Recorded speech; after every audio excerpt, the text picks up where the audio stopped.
YouTube. What's going on? Driver's Lounge. Welcome back. Good to see you guys. How's everybody doing? Good? So, been a while. I made a short video on this load that I've got right now going down to Alabama. I got some 16-inch round stock. They vary in length. The longest ones, a couple of them are like 42s. They're like between 40 and 42s, right? So makes it difficult to tarp. Go check out my last video. It's good for a laugh, anyways. But never once was I accused of being a good tarper.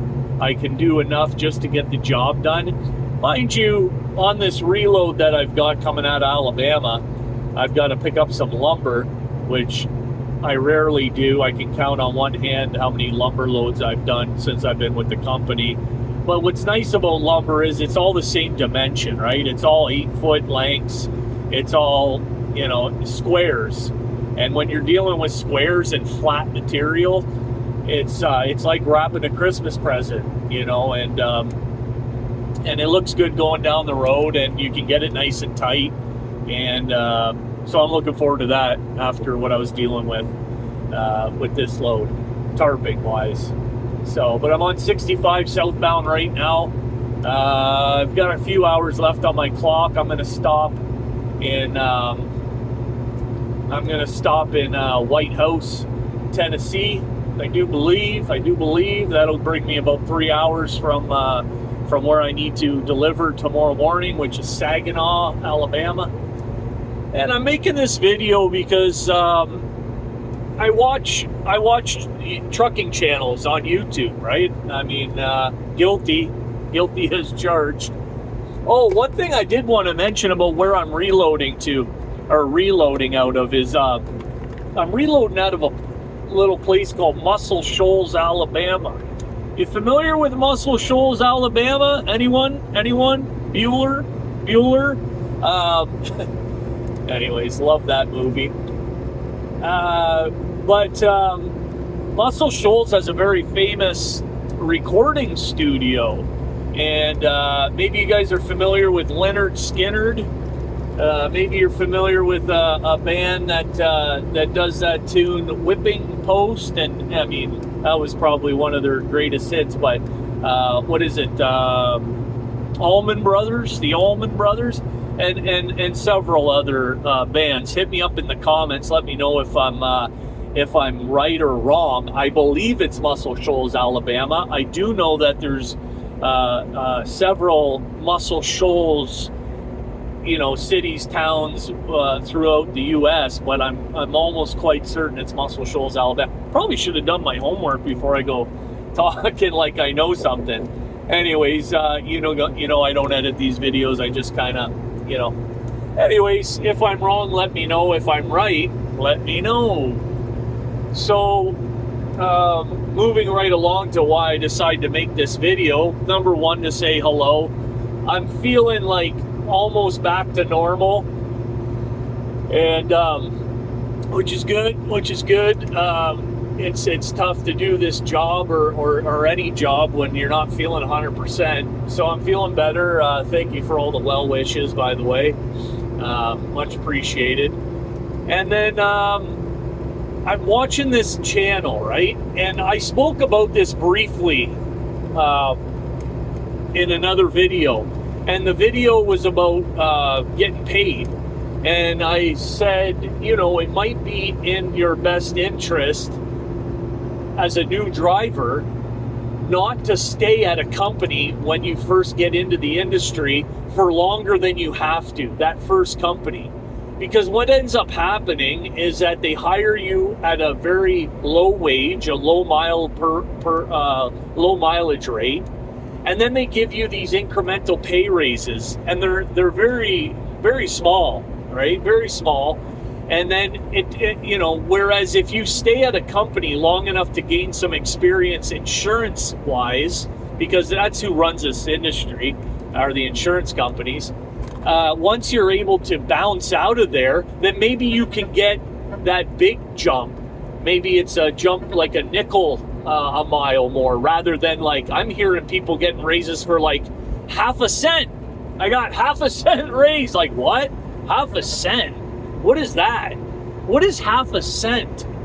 You know, I mean, it's like to me, it's a slap in the face, a kick in the crotch. I mean, a punch in the gut.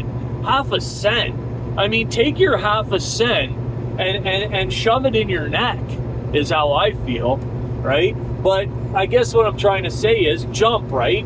And then jump again if you can. And within that 1 to 3 years of being in the industry, within that 1 to 3 years, you can get yourself to a point where you're making a livable wage. But this guy here that I watch, I've been watching him for a couple years, and he has been in the industry for quite some time. And I can't say for sure, but I'm going to say 10 years. Once you reach that like 3, 5, 7, 10 and on, this business, this trucking business has a threshold for how much they can pay their drivers. It's just the way it is. You can get to a point where you're jumping up to that threshold, but once you meet that threshold, you're not jumping up anymore. But, you know, in the 2 years I've been watching him, he's had minimum of 6 jobs, and that's not exaggerating, it's probably more, but 6 jobs in 2 years with 10 years experience in the industry. I can understand if you're, you know, okay, you're making as much money as you're going to make as a company driver, and maybe they're not meeting your needs personally, your personal needs. But when you start jumping around from job to job, it's not helping you. It's not doing a damn thing for you. As a matter of fact, it's to your detriment to do that, because every time you get into a new company, you're sliding in at the bottom, right? They already have drivers that have been there. You're now low on the totem pole. You're low on the priority list, right? And so you're doing yourself a disservice.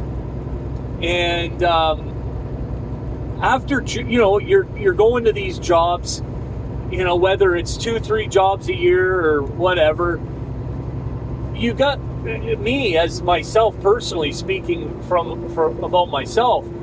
You know, it might be pertinent to take an introspective look at, like, it can't be everybody else at that point, right? It just can't. It's not the way the world works. And I understand how frustrating this job can be, and all of the adversity that we face out here, right? But for crying out loud, man, you've got to rise to the occasion. You just can't keep running. You just can't, you know? So, yeah, I just wanted to kind of touch on that, because I don't know what this person's expectations are of being able, like, of this whole job hopping thing. I don't know what the expectations are, but every company is more or less the same in trucking. It really is. Can you get paid more? Yes. Can you, and it's not like he's jumping from like, oh, I'm going to go from dry van to tanker, or from, you know, tanker to flatbed, or dry van to reefer. No, that's not it either, right? It's just like, I'm going to go from dry van to dry van to dry van again. And well, what do you think is going to change? What are your expectations? And every job that he starts, it's the greatest thing in the world. It's, where has this job been my whole life? Oh my God, I'm so happy. Oh, this is different. This is different. Inevitably, that's what goes. And you can count on it. You can bet your last dollar. That's what this guy's going to say. Oh man, this job, it's great. And I don't know, maybe 2 months, usually about a month, 2 months. It's like, oh, they're, you know, same old, right? And I used to feel empathy for this person, right? Because I've been there. I think we all have as truck drivers. We've been there, frustrated, right? Now it's just kind of comical, really. It's like, really, man? Come on. Like, how about rather than jumping on a plane and flying halfway across the country, you know, and like you spend more time in hotel rooms and in orientation than you do making money. And you wonder why you don't got a pot to piss in, literally, or a window to throw it out of. He's on a live inside the airport going like, I don't got no money for nothing, you know, and it's always the company's fault. Always the company's fault why this guy's got no money. I'm not trying to bag on this guy, right? I'm not. He you know, it's not like he's operating on, you know, it's not like he's mentally challenged or something like that. It's just, I myself have been caught up in this whole, like, you know, poor me, man. Poor me. You know, everyone's out to get me. And that kind of attitude, I'll tell you what, in life it's not good, and in trucking it's even worse, because we're all dealing with the same thing out here. And when you start, you know, with that attitude with your company that you work for, all they do is go, oh, well, I guess the other 200-300 drivers we got can do it, but I guess no good for you, right? No good for you, but everybody else is doing it.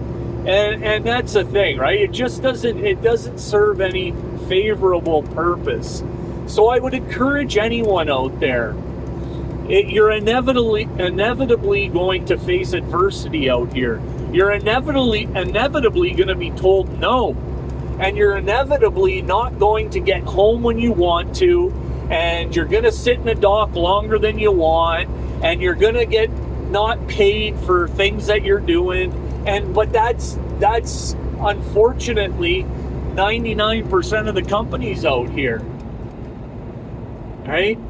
And if you don't want to just continually be put through the ringer, then prove your worth, prove your value.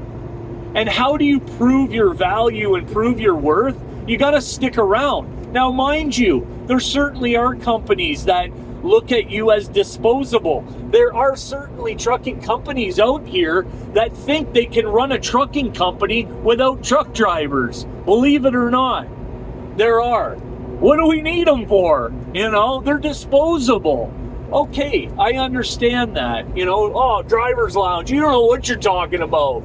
Yeah, I've been with this company. They, you know, chewed me up, spit me out. I get that. I do. And I empathize with that, right?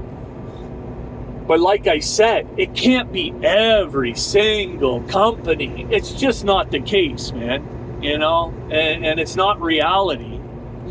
So I encourage people to, rather than dip, when things get tough, rise to the occasion, right? And I only can tell you that because I've been there, I've done it both ways, and it served me well to rise to the occasion. All right? So good luck out there, Driver's Lounge. Over and out.